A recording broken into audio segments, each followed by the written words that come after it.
മലബാർ തീരത്തിന്റെ ഹൃദയത്തിൽ 700ഓളം വർഷത്തെ ചരിത്രം നെഞ്ചിൽ ചുമന്നു നിൽക്കുന്ന ഒരു ചരിത്ര പ്രസിദ്ധമായ കോട്ട. കേരളത്തിന്റെ വടക്കേ ജില്ലയായ കാസർഗോഡ് പടിഞ്ഞാറേ ഭാഗത്ത് അറബിക്കടലിനോടൊട്ടി നിൽക്കുന്ന ബേക്കൽ കോട്ട. സമുദ്രത്തിന്റെ അലയടികളിൽ ഉറങ്ങുന്ന ഈ കുന്നിൻ മുകളിൽ 18ാം നൂറ്റാണ്ടിൽ ഒരു സിംഹം കാൽവെച്ചു. അവരൊരു ഭരണാധികാരി മാത്രമല്ല, സ്വാതന്ത്ര്യത്തിന്റെ ആദ്യ ജ്വാലയെ കൊളുത്തിയ രാജപുത്രൻ. അവന്റെ പേരാണ് ടിപ്പു സുൽത്താൻ. 1783 കടലിനും കരയ്ക്കുമിടയിൽ തന്ത്രപ്രധാനമായ ഒരിടം തേടിയെത്തിയ ടിപ്പു സുൽത്താൻ ബേക്കൽ കോട്ടയെ പ്രതിരോധ കേന്ദ്രമാക്കാൻ തീരുമാനിച്ചു. ഇതാണ് മലബാറിന്റെ വാതിൽ. ഇത് സംരക്ഷിക്കാനാകുന്നത് ഇന്ത്യയുടെ കടൽ ഭദ്രതയെയാണ്. കോട്ടയുടെ മധ്യത്തിൽ 360 ഡിഗ്രി കാഴ്ചയുള്ള ഉയർന്ന ഗോപുരം, പടിഞ്ഞാറ് വശത്ത് വൻ മഴവെള്ള ടാങ്ക്, ഇരുമ്പ് പൊതിഞ്ഞ റോക്കറ്റുകൾ നിറഞ്ഞ മാഗസിൻ മുറികൾ, ആയിരക്കണക്കിന് സൈനികർക്ക് ഒരേ സമയം ആക്രമണം നടത്താൻ കഴിയുന്ന കനൽ സ്ലോട്ടുകൾ.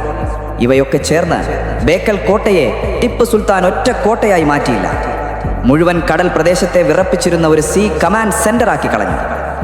ഇതാണ് ലോകത്തിന്റെ ആദ്യ സൈനിക റോക്കറ്റുകൾ സൃഷ്ടിച്ച മണ്ണ്.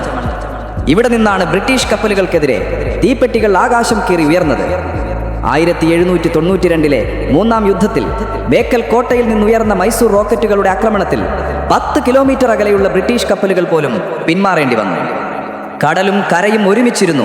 അത് ടിപ്പുവിന്റെ ശിരസും വീരസന്തതിയും പോലെ തീപ്പൊരി ചിന്തകളായിരുന്നു. ഈ കോട്ടയിൽ ജീവൻ പ്രാണമായി ഇടിക്കുകയായിരുന്നു. ഇവിടെ കോടതികൾ ഉണ്ടായിരുന്നു, നികുതി ഓഫീസ് ഉണ്ടായിരുന്നു, സൈനിക പരിശീലന കേന്ദ്രങ്ങൾ ഉണ്ടായിരുന്നു. ഹിന്ദുവും മുസ്ലിമും ഒരുമിച്ച് പ്രാർത്ഥിച്ചിരുന്ന സമാധാന സ്ഥലങ്ങൾ ഇവിടെ നിലനിന്നിരുന്നു. ബേക്കൽ കോട്ട ഒരു യുദ്ധമൃഗമായിരുന്നില്ല, അതൊരു സജീവ രാജ്യമായിരുന്നു. 1799 ശ്രീരംഗപട്ടണത്ത് ടിപ്പു സുൽത്താൻ വീണപ്പോൾ അദ്ദേഹത്തിന്റെ ശരീരം നിലം പിടിച്ചുവെങ്കിലും അവന്റെ സ്വാതന്ത്ര്യത്തിന്റെ ആത്മാവ് ഇവിടെ ഇന്നും ശ്വസിക്കുന്നു.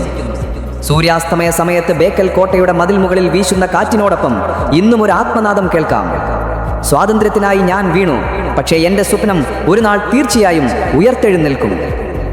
ഇതൊരു കോട്ടയുടെ കഥയല്ല, ഇതൊരു രാജാവിന്റെ സ്പർശം കൊണ്ട് സ്വാതന്ത്ര്യത്തിന്റെ ആദ്യ ചുവടുവെച്ച ഇന്ത്യയുടെ കഥയാണ്. ഈ കോട്ടയുടെ ഓരോ കല്ലിലും ടിപ്പുവിന്റെ വീരത്തിന് മുകളിൽ ഇന്നും തീയുടെ ചൂടുണ്ട്. ഇതാണ് ബേക്കൽ, ടിപ്പു സുൽത്താന്റെ അമരമായ ഓർമ്മ, ഇന്ത്യയുടെ ആദ്യ യോദ്ധാവിന്റെ കടൽ ശിലാദുർഗം.